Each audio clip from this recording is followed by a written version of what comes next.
హర్యానా ఢిల్లీ అసెంబ్లీలో ఎన్నికల్లో ఆపు కాంగ్రెస్ పొత్తు ఉండదట.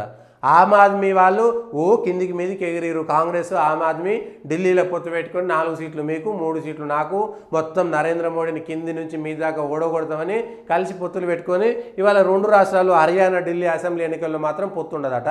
పంజాబ్లో పొత్తు పెట్టుకోలేదు. ఇంత స్వార్థపరమైనటువంటి ప్రత్యేకమైనటువంటి స్వార్థపూరిత రాజకీయాలు ఇంతకంటే ఇంకేమి ఎక్కువ ఉంటాయి?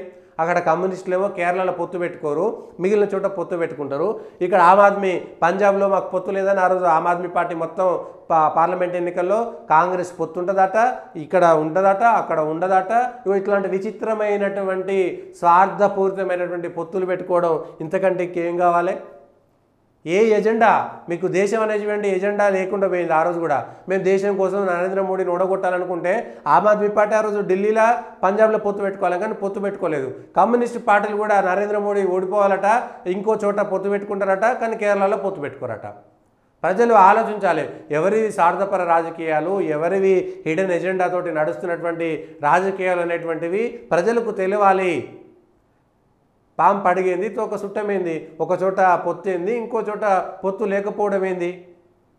ఇది ఎట్లా సాధ్యమవుతుంది? ఇవి స్వార్థపరమైనటువంటి రాజకీయాలు. ఇవి ఈరోజు ఉన్నటువంటి వార్తలు ఉన్నటువంటి వాస్తవాలు, విశ్లేషణ. దయచేసి పొలిటికల్ వాయిస్ను లైక్ చేయండి, సబ్స్క్రైబ్ చేయండి, షేర్ చేయండి, లైవ్లో కామెంట్ చేయండి.